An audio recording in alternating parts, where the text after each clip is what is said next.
नमस्ते दोस्तों, आपका स्वागत है सक्सेस मिरर एबी शेवतकर इस चैनल पर। आज हम ऐतिहासिक महत्वपूर्ण घटना असहयोग आंदोलन के बारे में पढ़ेंगे। असहयोग आंदोलन की शुरुआत कैसे हुई, असहयोग आंदोलन का मेन उद्देश्य क्या था, असहयोग आंदोलन कब तक चला, असहयोग आंदोलन में क्या क्या महत्वपूर्ण घटनाएं हुई है, इसके बारे में हम जरूर पढ़ेंगे। क्योंकि असहयोग आंदोलन ये ऐतिहासिक ऐसी घटनाएं जो महात्मा गांधी द्वारा शुरू गया प्रथम आंदोलन भी इसे हम कह सकते हैं। अब असहयोग आंदोलन की शुरुआत क्यों करनी पड़ी? क्योंकि जो ब्रिटिश गवर्नमेंट थी, जो 1914 और 1914 से लेकर 18 तक जो प्रथम विश्व युद्ध चला था, इसमें अंग्रेजों ने भारत में जो 1919 का रोलेट एक्ट था और इसी दौरान प्रेस भी अंग्रेजों ने यहाँ पे बंद कर दी थी। तो इस कारणवश प्रेस बंद होने के कारण और 1919 का रोलेट एक्ट लाने के कारण भारत में अगर किसी ने गुनाह भी नहीं किया हो तो संशय के बेस पे उसे गिरफ्तार किया जाता था। यह रोलेट एक्ट में लिखित ऐसा एक यह कायदा था। तो इस कारण भारत की जनता और भारत के जितने भी महान नेता थे वह सभी इसकी वजह से परेशान हो गए और इसी दौरान 1 अगस्त 1920 में लोकमान्य जी तिलक इनका देहांत हो गया और इनके देहांत होते ही 1 अगस्त 1920 से असहयोग आंदोलन की शुरुआत महात्मा गांधी द्वारा यहाँ पे की गई। अब असहयोग आंदोलन की शुरुआत करना क्यों जरूरी था? तो असहयोग आंदोलन की शुरुआत करना इसलिए जरूरी था क्योंकि जो रोलेट एक्ट शुरू किया था उसको रुकाना बहुत जरूरी था। इसलिए भारत की सभी जनता, भारत के जितने भी राजकीय नेता हैं, यह सभी अंग्रेजों के विरोध में गए थे। अब रोलेट एक्ट की जो शुरुआत हुई थी, जो पहले असहयोग आंदोलन 1920 में 1 अगस्त 1920 से असहयोग आंदोलन की शुरुआत हुई, लेकिन यह असहयोग आंदोलन क्यों शुरू करना पड़ा, इसके भी पीछे एक पूर्व इतिहास के बारे में हम थोड़ा पढ़ेंगे कि 1914 और 1918 में जो प्रथम विश्व युद्ध में अंग्रेजों ने प्रेस प्रतिबंधक लगाए थे, प्रेस पे प्रतिबंध लगाया था और 8 फरवरी 1919 में रोलेट एक्ट पारित हुआ, जिसे ब्लैक एक्ट भी कहा जाता है। ये भी क्वेश्चन मैक्सिमम टाइम पूछा गया है कि निम्न में से ब्लैक एक्ट किसे कहा जाता है, तो रोलेट एक्ट को ब्लैक एक्ट कहा जाता है। तो इसे ब्लैक एक्ट क्यों कहा जाता है? क्योंकि इसमें भारतीयों को बिना जांच के गिरफ्तार किया जाता था, इसलिए इसे ब्लैक एक्ट भी कहा जाता है। महात्मा गांधी जी ने रोलेट एक्ट के खिलाफ अभियान चलाया। महात्मा गांधी जी ने रोलेट एक्ट को बंद करने के लिए इसके खिलाफ एक अभियान चलाया और 9 अप्रैल 1919 में महात्मा गांधी जब पंजाब जा रहे थे तो उसी समय महात्मा गांधी जी को गिरफ्तार किया गया। और इसी दौरान जो भारत के वाइसरॉय इस समय थे लॉर्ड चेम्सफोर्ड, भारत के वाइसरॉय थे लॉर्ड चेम्सफोर्ड। 1916 से 1921 तक लॉर्ड चेम्सफोर्ड यह भारत के वाइसरॉय थे। अब यहाँ पे एक महत्वपूर्ण सवाल ऐसा पूछा जाएगा कि रोलेट एक्ट भारत के किस वाइसरॉय के कार्यकाल में शुरू किया गया? तो लॉर्ड चेम्सफोर्ड के कार्यकाल में रोलेट एक्ट भारत में शुरू किया गया और उनके ही कार्यकाल में असहयोग आंदोलन की भी शुरुआत हुई और उनके ही कार्यकाल में एक महत्वपूर्ण घटना हुई जो अमृतसर में घटित हुई 13 अप्रैल 1919 में, जिसे 2019 में 100 साल पूरे हो गए, जिसे हम जालियनवाला बाग हत्याकांड के नाम से भी पहचानते हैं। अब जालियनवाला बाग हत्याकांड जो है, इसमें गुरखा फौज के साथ जनरल डायर ने लगभग 150 फायरिंग की थी और इसमें लगभग 1000 के ऊपर लोग मारे गए और 1600-1700 लोग यहाँ पे घायल हुए थे। यह एक अमानुष घटना वहां पे घटित हुई थी और इस अमानुष घटना के बावजूद भी ब्रिटेन सरकार ने जनरल डायर का सत्कार किया क्योंकि उन्होंने एक अच्छा काम किया, ऐसा ब्रिटेन सरकार का कहना था। तो जो जालियनवाला बाग हत्याकांड है, इसके बारे में मैंने एक पूरा डीप में वीडियो बनाया है, जिसकी लिंक इसके डिस्क्रिप्शन में आपको जरूर मिलेगी। तो 13 अप्रैल 1919 में जालियनवाला बाग हत्याकांड हुआ और उससे पहले ही 9 अप्रैल 1919 को महात्मा गांधी जी को अटक किया गया और उसके बाद महात्मा गांधी जी जब जालियनवाला बाग जालियनवाला बाग हत्याकांड होने के बाद मैक्सिमम सभी नेताओं ने जो उन्हें ब्रिटेन सरकार की तरफ से खिताब मिले थे वो ब्रिटेन सरकार को रिटर्न कर दिए। उसका कारण था कि जालियनवाला बाग हत्याकांड यह यहाँ पे महत्वपूर्ण एक घटना थी। और उसके बाद महात्मा गांधी ने असहयोग आंदोलन की 1 अगस्त 1920 में यहाँ पे शुरुआत की। अब इसकी शुरुआत करने की जरूरत क्या थी यह हम आगे पढ़ेंगे। 1 अगस्त 1920 से असहयोग आंदोलन की शुरुआत की गई। असहयोग आंदोलन के लिए आर्थिक सहायता की भी जरूरत थी, इसलिए तिलक फंड के नाम से एक फंड शुरू किया गया जिसे 2 अक्टूबर 1920 में शुरू किया गया। इस फंड में 1 करोड़ से भी ज्यादा रकम जमा हुई और इसमें सबसे ज्यादा पहले जो व्यक्ति थे जमनालाल बजाज, इन्होंने अपने जो महात्मा गांधी जी के सहकर्मी थे उन्होंने 1 लाख रुपए इस फंड को दिए थे, जो तिलक फंड के नाम से भी जाना जाता है। और जो असहयोग आंदोलन है जिसकी शुरुआत 1 अगस्त 1920 से हुई थी, लेकिन इसको मान्यता मिली थी नागपुर अधिवेशन में 4 सितंबर 1920 को। 4 सितंबर 1920 में असहयोग आंदोलन को मान्यता मिली थी। और जिस अधिवेशन में, नागपुर अधिवेशन में इसे मान्यता मिली, उसके अध्यक्ष थे विजय राघवाचार्य। यह भी एक महत्वपूर्ण सवाल है कि असहयोग आंदोलन का किस अधिवेशन में मान्यता मिली? नागपुर अधिवेशन में। नागपुर अधिवेशन के उस समय अध्यक्ष कौन थे?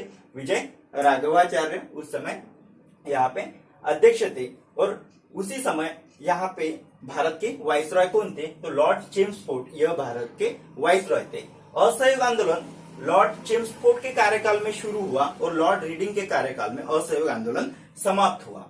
1 फरवरी 1922 को बारडोली से महात्मा गांधी ने घोषणा इस बारे में की कि अगर उनकी डिमांड ब्रिटिश सरकार नहीं मानती होगी तो वह असहयोग आंदोलन बहुत ही तीव्र पद्धति से यह शुरू करने जाएंगे। इस प्रकार उन्होंने ब्रिटिश सरकार को भी घोषणा दी और सभी जितने भी इस आंदोलन में सहभागी होने वाले थे, यह 1857 का जिस तरह आंदोलन था उससे भी ज्यादा बड़ा रूप इस आंदोलन ने ले लिया था। इसमें किसान, मजदूर, जमींदार, नौकर, स्टूडेंट, वकील सभी लोग इसमें पार्टिसिपेट हो गए थे। और इसी समय कहा गया था कि कोई भी सरकारी स्कूल में अपने बच्चे को नहीं भेजेगा, कोई भी सरकारी नौकरी पे नहीं जाएगा। यह घोषणा असहयोग आंदोलन में ही की गई थी।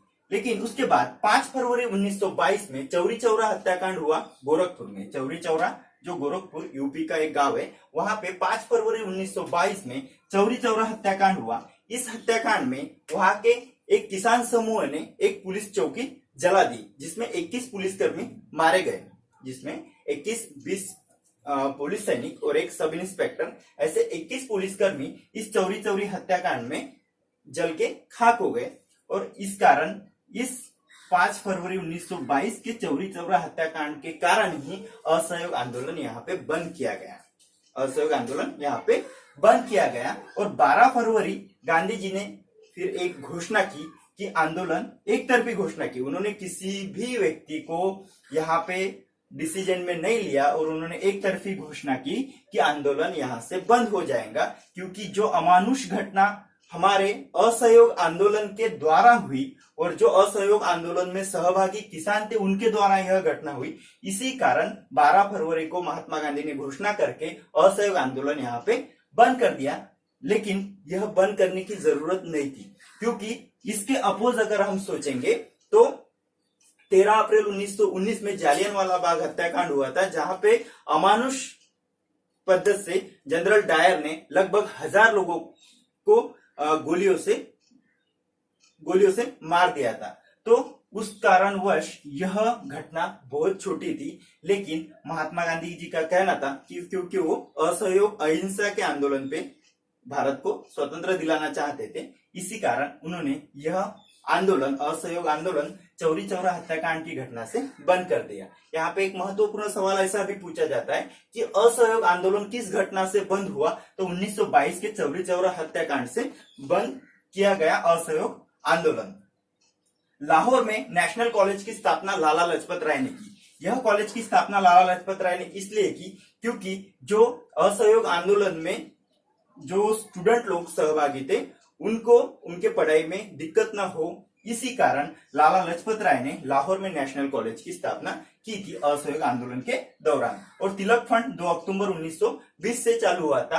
असहयोग आंदोलन का एक घोषणा वाक्य था, नहीं रखनी नहीं रखनी, जालिम सरकार नहीं रखनी। इस प्रकार का यह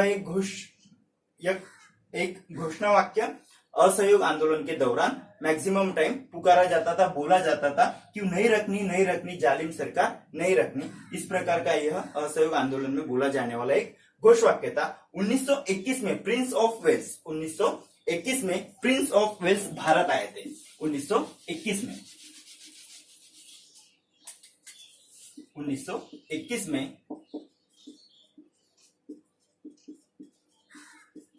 प्रिंस ऑफ वेल्स भारत आए थे। और भारत में जब इनका आगमन हुआ तब सभी लोगों ने इनको ब्लैक फ्लैग दिखा के इनका स्वागत किया, क्योंकि यहाँ पे इनका स्वागत इसलिए किया गया क्योंकि जो रॉलेट एक्ट था उसके विरोध में यह लोग पहले ही परेशान थे, उनको बिना पूछताछ के गिरफ्तार किया जाता था। इसलिए इस प्रिंस का स्वागत भारत में काले झंडे दिखा के यहाँ पे किया गया। उसके बाद जो असहयोग आंदोलन में कुछ महत्वपूर्ण ऐसे जो लोग हैं, जैसे पंडित मोतीलाल नेहरू, सुभाष चंद्र बोस, इन्होंने महात्मा गांधी ने जैसे एक तरफी घोषणा करके आंदोलन बंद किया, उसके बाद उन्होंने भी अपनी प्रतिक्रिया यहाँ पे दी कि असहयोग आंदोलन के लिए उनके भी कुछ जो महत्वपूर्ण वाक्य है वो हमें देखना पड़ेगा। अब इस असहयोग आंदोलन में सभी जो असहयोग आंदोलन के शुरुआत के पहले जो ऐतिहासिक महत्वपूर्ण घटना हुई थी उनके साल हमें याद रखना बहुत जरूरी है। जैसे रॉलेट एक्ट 8 फरवरी 1919 को हुआ था। जालियनवाला बाग हत्याकांड 13 अप्रैल 1919 में जालियनवाला बाग हत्याकांड हुआ था। उसके बाद 5 फरवरी 1922 में चौरी चौरा हत्याकांड हुआ था। 1 अगस्त 1920 से असहयोग आंदोलन शुरू हुआ था और 12 फरवरी 1922 में असहयोग आंदोलन बंद किया गया था। असहयोग आंदोलन के दौरान जैसे असहयोग आंदोलन बंद हुआ तो उसपे भी कुछ महत्वपूर्ण जो ऐतिहासिक जो उस समय के नेता थे उन्होंने अपनी टिप्पणियां वहां पे की थी। तो यहाँ पे असहयोग आंदोलन में महात्मा गांधी को राजद्रोही घोषित किया गया। असहयोग आंदोलन में 1922 में गांधी जी पर राजद्रोह का आरोप लगाया गया और राजद्रोह के आरोप के ही कारण उन्हें 6 वर्ष की सजा सुनाई गई। और इस समय जिस समय उन पे राजद्रोह का आरोप लगाया उस समय जांच कार्यवाही के अध्यक्ष थे जस्टिस CN ब्रूमफील्ड। अगर आप एमपीएससी या यूपीएससी के दौरान एग्जाम दे रहे हैं तो उसमें इतने डीप में आपको क्वेश्चन जरूर पूछा जा सकता है। जांच कार्यवाही के अध्यक्ष थे जस्टिस CN ब्रूमफील्ड। इन्होंने महात्मा गांधी को 6 वर्ष की सजा सुनाई थी। और यहाँ पे मोतीलाल नेहरू ने जैसे ही आंदोलन स्थगित हुआ उस पे मोतीलाल नेहरू ने टिप्पणी की, यदि कन्याकुमारी के एक गांव में अहिंसा का पालन नहीं किया तो इसकी सजा हिमालय में एक गांव को क्यों मिलनी चाहिए। उनका भी कहना राइट था कि वहां पे अगर एक गांव में अगर अहिंसा का पालन नहीं किया गया तो बाकी जितने भी जनता पूरे भारत से असहयोग आंदोलन पे महात्मा गांधी के कहने पर एकजुट हुई थी, वो आंदोलन महात्मा गांधी ने 12 फरवरी को बंद कर दिया। यानी इतनी बड़ी पब्लिक, इतने देश को फ्रीडम देने के लिए सब लोगों की यूनिटी, और महात्मा गांधी ने सिर्फ एक चौरी चौरा हत्याकांड के दौरान घटना से असहयोग आंदोलन यहाँ पे बंद कर दिया। और इसीलिए जितने भी राजकीय व्यक्ति थे उन्हें यह बात हजम नहीं हुई, इसलिए उन्होंने यहाँ पे टिप्पणी की। सुभाष चंद्र बोस ने भी उस पे कहा कि ठीक इस समय जनता का उत्साह चरमोत्कर्ष पर था, वापस लौटने का आदेश देना राष्ट्रीय दुर्भाग्य से कम नहीं था।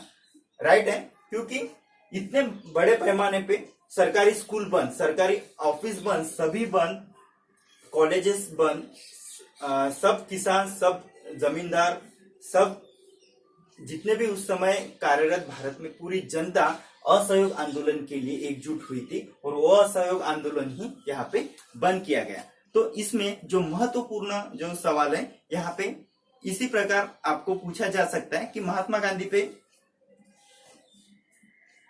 जिस समय राजद्रोह का आरोप लगाया तो उस समय वकील कौन थे, तो जज कौन थे, तो सीएन ब्रूमफील्ड उस समय वह जज थे। असहयोग आंदोलन कब शुरू हुआ था, असहयोग आंदोलन कब बंद हुआ, किस घटना के कारण असहयोग आंदोलन बंद हुआ, लोकमान्य तिलक का देहांत किस वर्ष हुआ, 1 अगस्त 1920 में। तो यह महत्वपूर्ण जो सवाल है यह आपको असहयोग आंदोलन से जो संबंध रखते हैं वो आपको पूछे जा सकते हैं। ओके दोस्तों, आप में इस वीडियो में जालियनवाला बाग हत्याकांड, उसके बाद रेगुलेटिंग एक्ट और फिट्स इंडिया एक्ट की लिंक आपको इस वीडियो में जरूर मिलेंगी। Okay, all the best, your bright future.